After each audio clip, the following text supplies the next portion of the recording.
All right, welcome everyone, and thank you so much for joining us today. And welcome to the first webinar of 2023.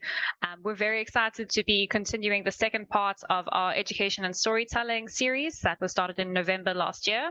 And we're very grateful to have Cindy Lee Cloete joining us from WESSA, who's going to be discussing telling stories with the purpose of enabling youth advocacy in action. So we're very excited to be hearing from her today. Before I hand over, though, we just have one or two housekeeping items to run through. And then if you have any questions or queries, either after today's session or perhaps watching the recording on YouTube, you're welcome to reach out to us and email us at webinars@sstafrica.org.za. For now, I'm going to hand over to our speaker this morning. Cindy, whenever you're ready to share your screen, you can take it away. Thanks, Tara. Good morning, everyone. My name is Cindy Lee Cloete for the formalities, and I'm the head of programs and projects for WESSA, which is the Wildlife and Environment Society of South Africa. So today we're going to look at telling stories to enable youth advocacy and action. And as I was preparing for this webinar, I was just asking some of my colleagues here in my office, what storytelling means to them, or stories mean to them. And some of the responses I got was that stories are everything, they're the things that we are made of. We know who we are through the stories that we tell or that we hear. Someone said bedtime stories, they loved bedtime stories as a child.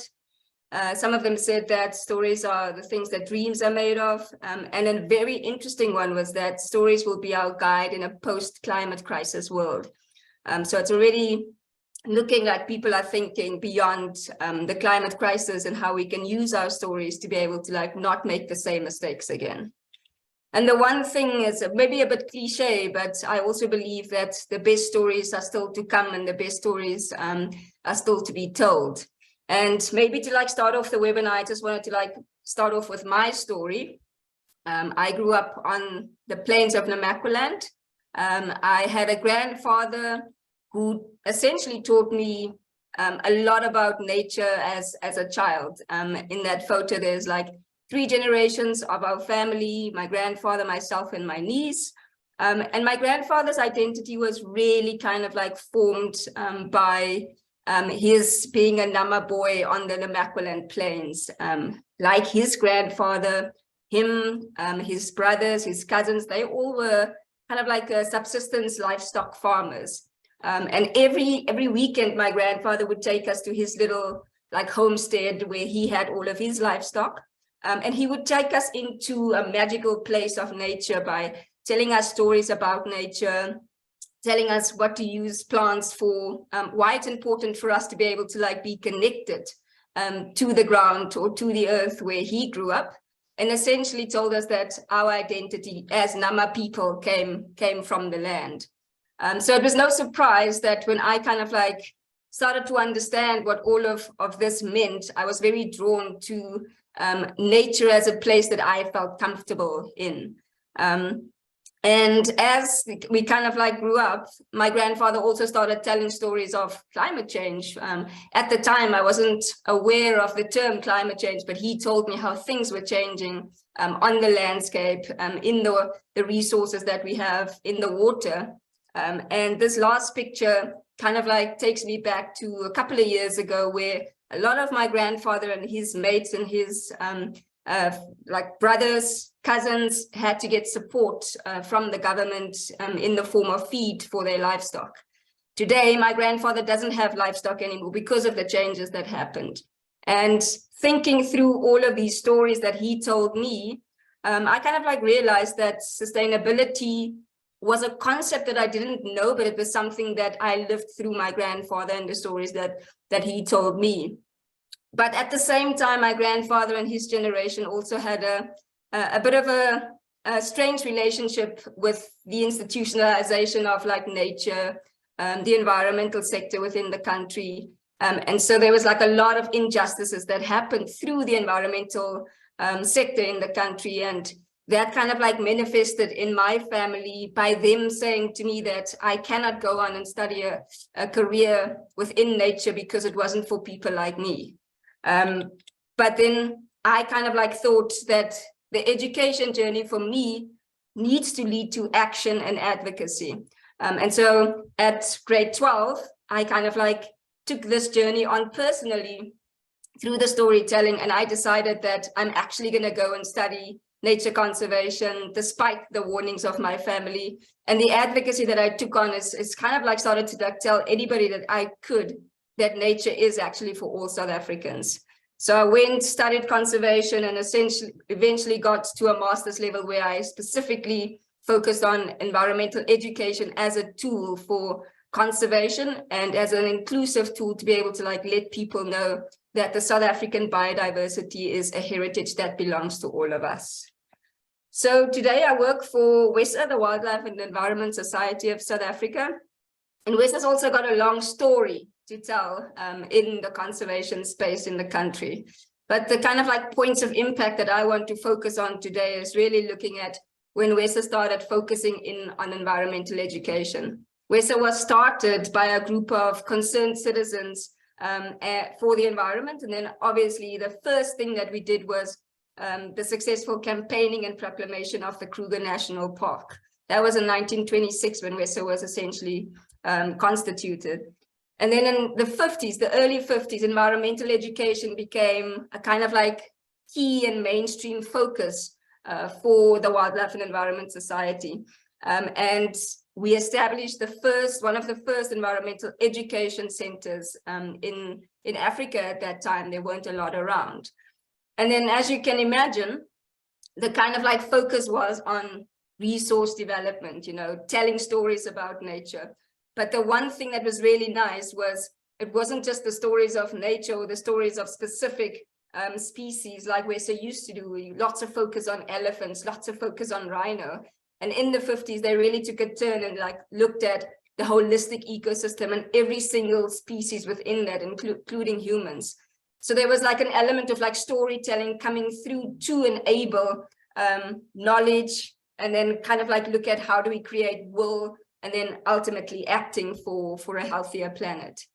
But that was like the main focus of WESSA at the time. How do we create these resources? How do we start to tell these stories to make people aware?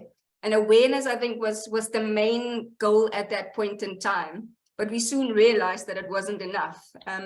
And then it took a couple of years for WESSA to get to the early 2000s, where we essentially then initiated the Eco Schools program. And that program was specifically focused on the action component of environmental education. So now that we have all of these stories, now that we have all of this information, how do we use that to actually take action? How do we use that to create a better quality of life for the learners, the youth, the communities that we engaged at that particular point in time? And so there was a lot of like action that started taking place through, and particularly youth action, through the Eco Schools program. And that's when I really started to like kind of realize the human potential for looking at solving environmental crises, looking at solving environmental problems that are localized, that are within the backyards of school children, of teachers, of communities. So there was a lot of different programs, a lot of different projects that WESSA started to specifically focus on this action component of storytelling, education, and ultimately environmental education. But then still, we still felt that also was not enough. And we looked at how do we now bridge the gap between all of the different kind of like rights, responsibilities that us as human beings have, but at the same time, looking at what are the kind of like injustices that have been created through the establishment of national parks, through the establishment of, for example, where people live, where do they live next to? And WESSA then became a founding member of the Center for Environmental Rights.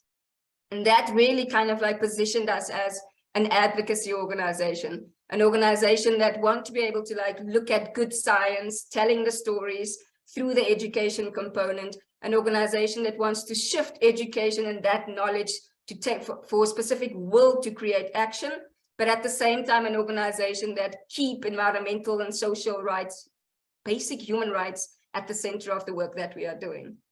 So we started an environmental justice movement, and through that, youth advocacy became a huge focus. One of our programs specifically focused on storytelling, looking at how do we create our own stories, and young people, how are we able to enable them to basically speak their own truths. And that program was specifically designed to give young people the ability to give the local untold social and environmental stories a voice. And that then happened through articles, photo exhibitions, and short videos where they highlight a social and environmental injustice in their community, and then at the same time proposing solutions, local solutions in their community by the youth to be able to like fix those environmental problems. One of the big components of this program was really about mentorship, and we got photographers, journalists. One of the 50-50 presenters, Bertus Low, was an ambassador for this program to be able to like connect these young people to experts and people in these fields to be able to guide them. And the ultimate goal is to create this network of young reporters, not just for the environment, but also for their social stories that are so inextricably linked to the environment, to be able to give them a platform for their stories to be heard. And so WESSA kind of like became a full circle organization for something that was very important for me, to understand how all of our education, our human capacity development programs lead to youth advocacy and youth action for a more sustainable and a healthy planet, but first a more sustainable and a healthy community that they live in. And so where we are today is looking at, you know, all of these tipping points. So a lot of the time people are faced with these ecological tipping points, flooding, droughts, insecurity, climate migration. So where are we currently, and how can the youth of South Africa kind of like enable a different kind of position? Because ultimately and constantly it's said that they will be the generations that will bear the brunt of climate change. But for me, there's hope through stories that have not been told yet. And for me, the young people of South Africa really are the custodians of telling stories for a better future. So they've already started. The stories that they are telling now are a lot more urgent. They want to be able to like attract the attention of decision makers, people that have the power to like change policy. And it's something that has like taken the schools, especially that we work with, but youth across the world by storm in terms of like starting to tell their own stories for something that they believe in. They want a better future. And as you can see through all of these kind of like posters that they hold up, they want action right now. So these are the kind of like stories that we need to start listening to if we are able to like, if we are going to like enable young people to make a difference for tomorrow. So again, my thinking comes back to how do we educate to make sure that there's action at the end of that education, to make sure that there's advocacy at the end of that education, because education alone is really just awareness raising. People are aware, but then what? And this is the crux of my presentation today, but also about the work that I do here at WESSA. So obviously education is key for me. Sustainability should be highlighted in all the learning journeys of children across the country, and the best place to do that is in schools, in universities, because that is what shapes their futures, that the learning that they get there is what shapes their future.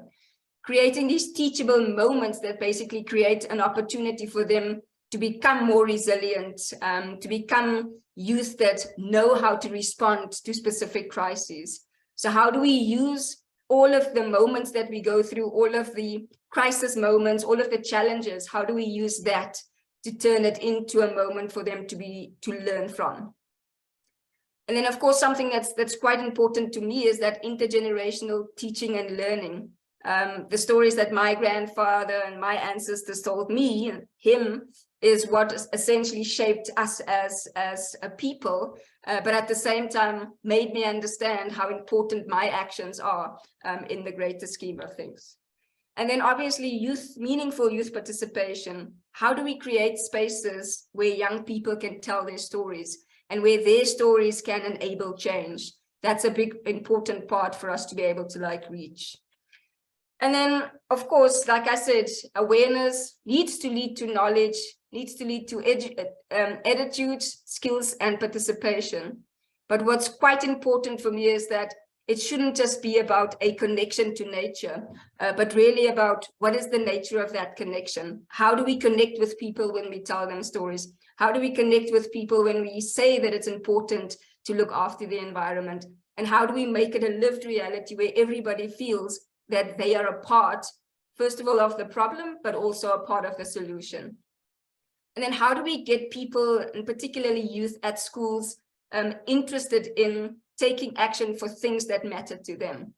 We've seen that the youth are quite active in terms of like climate action. They want to be a part of the solution. And sometimes those kind of actions are outside the school boundaries or the school borders. And how do we enable that learning journey to like not be stuck in the borders? Big sustainability campaigns that work towards action, not competitions. I don't think that that is really a good measure for action because of the lifespan of a competition and how the motivating reasons behind that. How do we co-design what sustainability look like in different communities and what sustainability means across generations? That's something that everybody needs to get a seat around the table with. And then the important thing for me is also situated learning with sustainability. Sustainability in Namaqualand, as an example, is completely different to sustainability in Johannesburg. And to always make sure that our sustainability education is situated within human rights. What are my rights as a South African when it comes to the environment? And then I would like to also advocate for innovative ways of like learning, teaching, advocating and acting. One of our students in Cape Town, she likes to do artivism. So she would like set up these big tables in a street in Cape Town where she essentially like pretends to eat plastic and she's dressed in plastic. And she kind of like evokes conversation with people just like walking past her. And that is the ways that that's how young people express themselves these days. And how do we use those innovative ways to actually become a lot more inclusive in the way that we educate and act and advocate for the environment. So the SIA, which is the South African Institute of International Affairs, a couple of years ago, worked with WESSA and a lot of other organizations across the country to come up with the first ever South African Youth Action Plan. That was led by South African youth across the country. They drafted this plan. And I'm really inspired and impressed by what they came up within this action plan. And I can share it with SST and can be shared with everybody. But young people in the country identified 5 things that they want to get better at, so educated, so that they can act and advocate for a more healthy and a more sustainable South Africa. And these kind of like 5 pillars were intersectionality, advocacy and activism, good governance, systemic transformation, and environmental sustainability. And the nice and interesting thing about this document as they developed it, for each of these pillars or for each of these chapters, they essentially wrote a story of one of the young people and how their lives were affected by each of these pillars. So again, youth using storytelling to be able to like invoke action, to advocate for their specific rights. The intersectionality chapter, they focused a lot on the intricate links between the social, the political, the economic, as well as the environmental. And that for me is a big kind of like cornerstone of what education should be. How do we educate so that people can understand and particularly youth can make the connections between the holistic approach that we should take as a people as we move forward, but at the same time, how each of these dimensions of life basically impacts the other.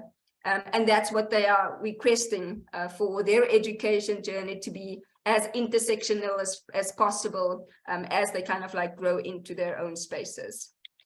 And this is the story that was shared by the youth for that specific chapter. I will share the document and you can read it at your own leisure. the advocacy and activism for climate action, young people are really wanting to become change agents. They want to be able to like tell their own stories, how their own stories has affected their communities, their climate, their environment, and looking at how do we engage them in policy processes. Policy processes has been identified by the youth as one of the more daunting tasks that they have, but they put it on as a kind of like factor and a kind of like point that they want to get better at, because that's kind of like how you make changes at large systemic scales, and they want to be part of the conversation. The other point here was about how do we empower and capacitate youth, so to engage at their school community level and beyond. So what are the changes that, for example, young people are seeing in KZN? How can they become empowered and capacitated to look at what are the mitigating factors? How do we become resilient to, for example, flooding next to our school in our community? And it's important for them to also be able to like engage with national plans, so how do we understand when a new environmental policy comes out? How does that essentially affect me and my community? And then obviously identifying local issues and organizing student-led action.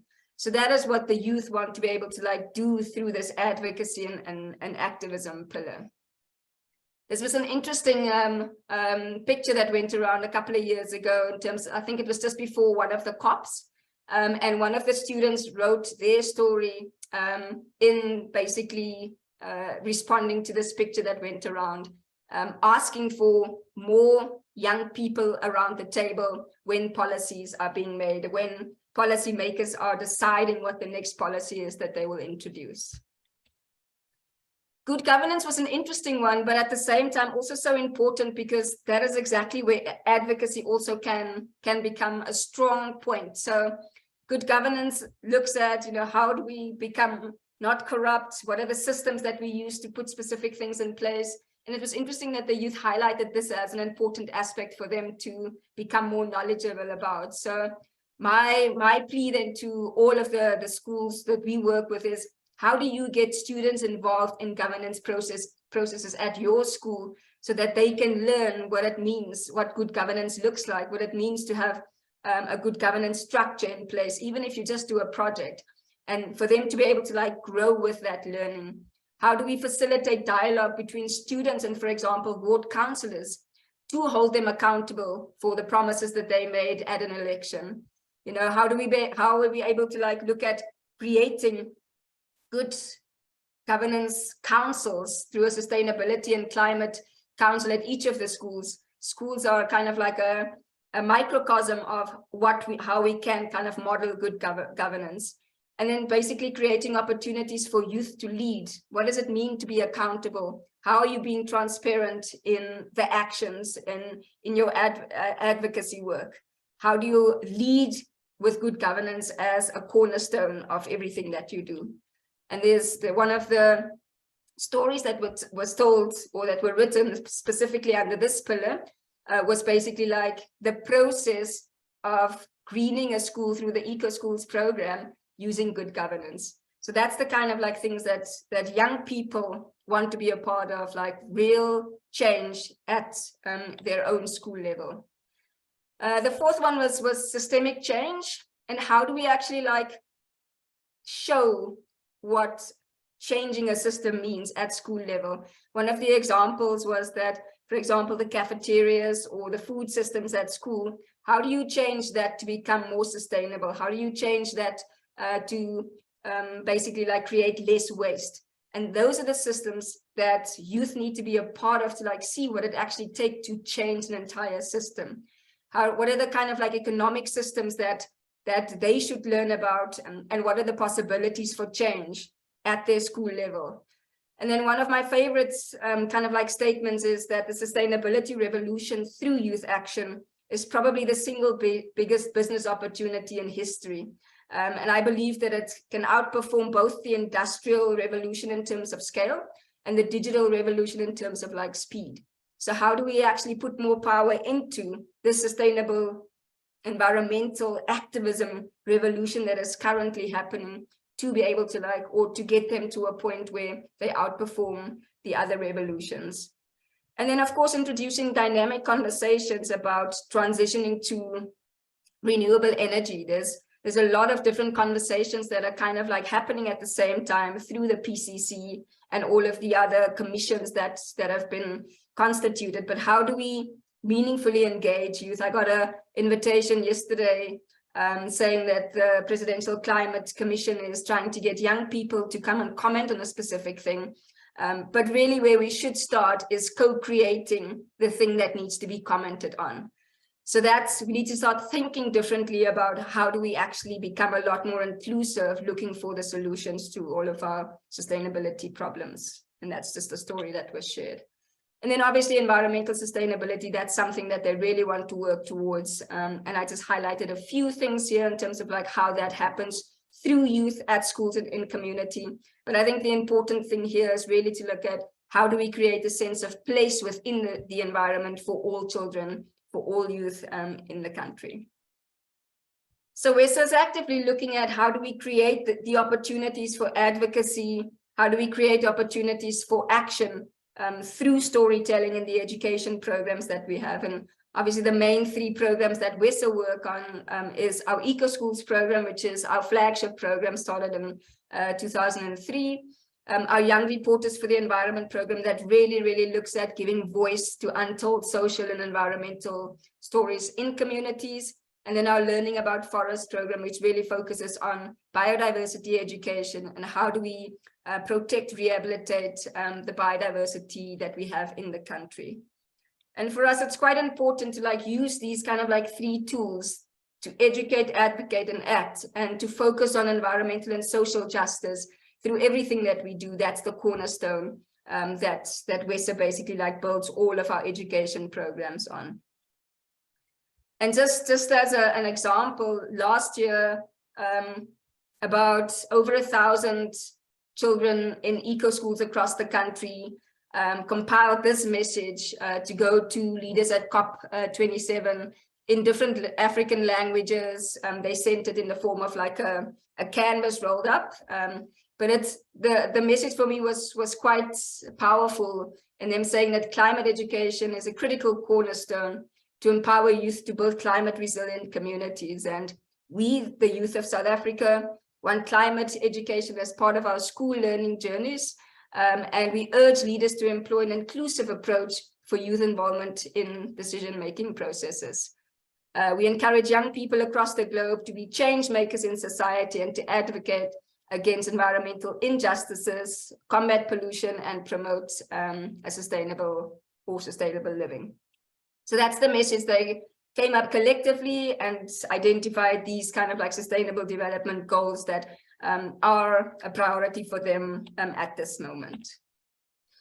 And then I kind of just wanted to end off by saying that one of my favorite quotes is by Ruth First, and it looks at how do we build on the progress that each generation have basically made. And I feel a certain sense of responsibility to be able to give to my niece and my nephew the baton and say it's your turn now to be able to fight for whatever you believe in or whatever the goal is that you have fought for, or you want to fight for, and for me to be able to build those footholds for them to step into. So what I would like to just end off by is saying that youth have asked for education that is critical for them to be able to work towards a future that they need.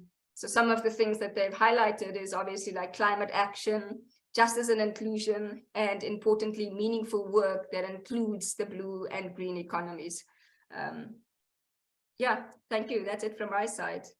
I don't know if there's any questions, Tara. Thank you so much, Cindy. I don't see any questions yet in the Q&A box or in the chat, but you're welcome to send those through. In the meantime, thank you so much, Cindy. It's wonderful to hear your story and your journey with WESSA, and also your origin story and how the impact of what we hear through storytelling can have an impact later on in life. I wondered earlier on in your slides when you were giving sort of an overview of the progress sort of from awareness to knowledge to action and attitudes and things like that.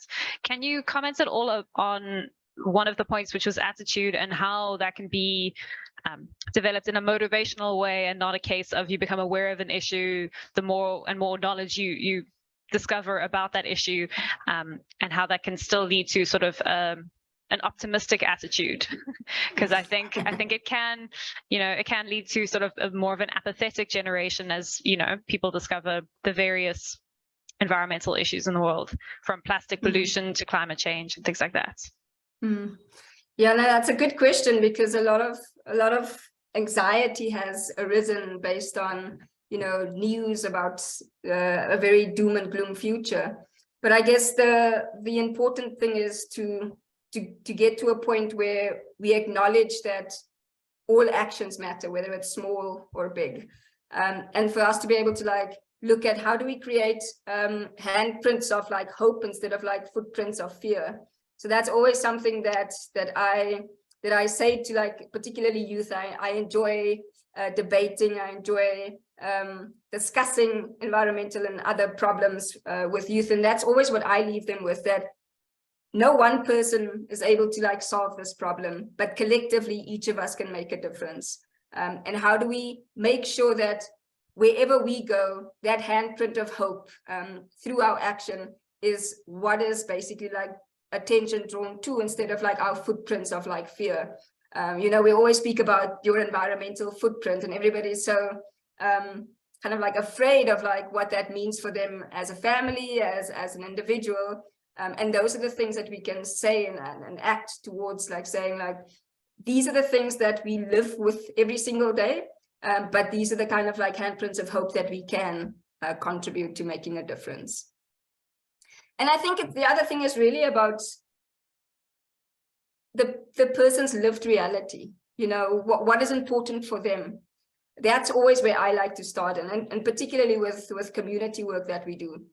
If I go and tell my grandfather's brother about climate change, it will be something that he wouldn't want to engage with me. But if I start saying to him, climate change is causing your livestock to die, that's something that he'll immediately engage with me about. So how do we bring environmental issues and challenges to kind of the lived reality of the individual? And to make it relevant for different circumstances and settings, and encourage. 100%. Yeah.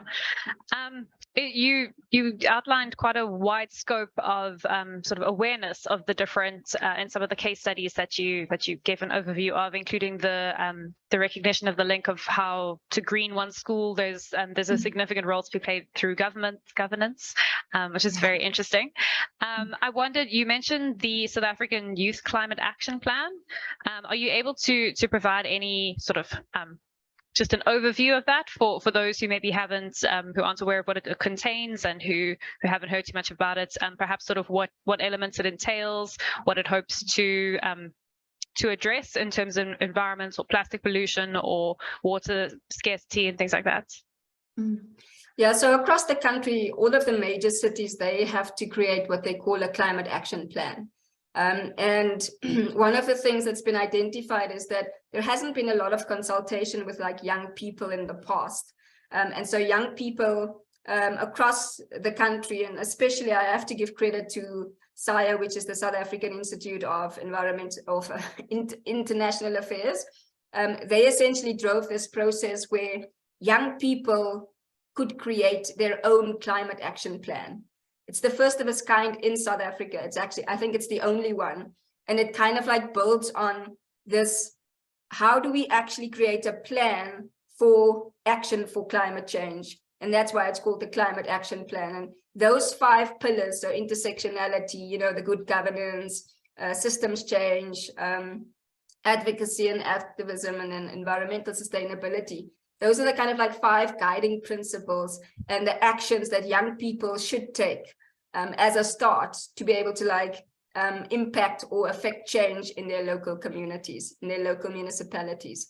So if you just look at all major cities in the country, they have climate action plans. And actually, after the creation of the SAY CAP, the Gauteng Climate Action Plan Commission reached out to young people, and they actually 2 years ago helped draft the Gauteng Climate Action Plan. So, and that was like really nice. That is the kind of like impact that we had hoped that education program would have, for these cities to be able to like reach out to young people to co-create these action plans for the city. Yeah, and I'm more than willing to like share the document. It's freely available online. Anybody can have access to it. Perfect. We can completely include some of the links to those in the caption for the recording, if anyone's looking to reach those later. You mentioned sort of that was the outcome you were hoping for a few of your different programs. Was that specifically with the eco schools, or the three that you outlined, the eco schools and the reporting? All of them. Okay. All of them, yeah. Okay. Yeah. So for me, the point of the education that WESSA provides is really to create action and to create advocacy. Because for me, if we just stop at education, then we failed at what we should have done.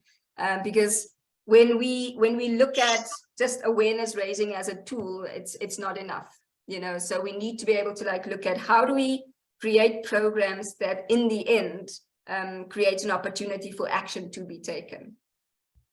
And it definitely sounds like you've achieved that. It sounds like very sort of concrete and empowered outcomes that you've contributed to. So congratulations on that. I don't see any other questions that have come through yet, but we're happy to address those or pass any questions along if they come through at a later stage.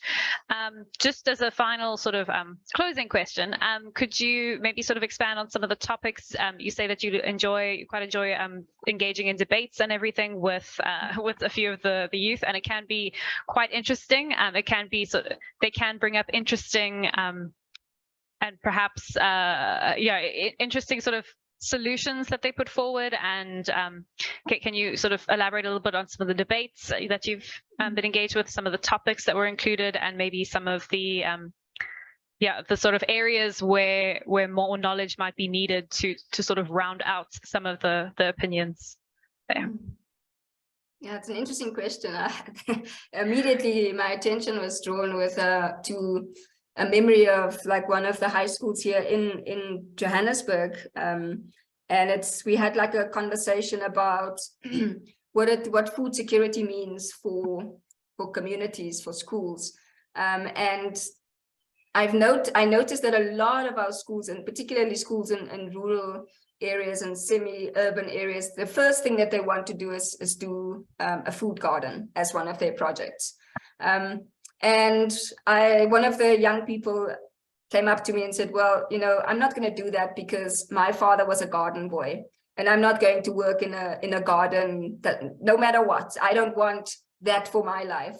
And those kind of conversations are like really interesting to facilitate, because at the same time, I understand where he's coming from personally, you know, why he feels that him working in a garden is a kind of like perpetuation of like what his father had to like go through. And those kind of conversations really are where you can start to like see the connections being made in terms of like how social, economic, and the environment are all linked to each other. And I couldn't say to him, but you're wrong, because he was right, you know, in essence, or in a sense, he was right about not being willing to like do that. But at the same time, I had to understand why that was something that he didn't enjoy, but at the same time also look at what is the kind of like connection that I can make with him to look at food sovereignty as a concept to like deal with, you know. So if you grow your own food as a family, you immediately kind of like save on specific costs towards like going to the grocery store, etc., etc. And so there's no right or wrong answer in these kind of like debates that we have. But the important thing for me is to like get them to like think a bit more holistically about a specific problem, whether it's personal, whether it's something that everybody experiences at their school, at their community. The other thing that's really important is to have the difficult conversations, you know. So I think we've underestimated the power of understanding, particularly from youth, when it comes to like these kind of like complex decisions or complex concepts that we are talking about. And so that for me is quite important, to be able to like create the space to have the difficult conversations, because that's how they learn from it. Okay, that's very interesting. And I think often, being taught something in a classroom may not resonate as much as perhaps engaging in debates like that, where you address far more than just the concrete facts, but it's also those people's sort of realities, the perceptions, the histories that are there. So it definitely sounds like a holistic approach that you've taken, and a very interesting and a very concrete actions and outcomes that you're able to point to, which is incredible. I don't see any questions that have come through yet, so I think we can close off here for today. And if anyone does have any questions at a later stage, you're welcome to email those through to us, and we'll pass those along to Cindy. We will include some of the links in the uploaded recording if anyone's looking to go and read the documents and some of the case studies that Cindy spoke of. For now, I think we'll close off here. And again, thank you so much, Cindy, for joining us and to share about the different projects and the different impacts that they've had. It certainly sounds like you're having a very instrumental role in developing an empowered youth, which is incredible for society and for the environment. So thank you so much. You're very welcome. Thank you so much for having me. Wonderful. Thank you, everyone. And please don't forget to join us on Tuesday. We will be joined by Mark Dixon from the Strandloper Project, who will be discussing citizen science and storytelling in that sector. So we look forward to seeing you there. Thanks again, everyone, for joining. And thank you, Cindy. I hope you all have a wonderful rest of your Thursday. Bye-bye.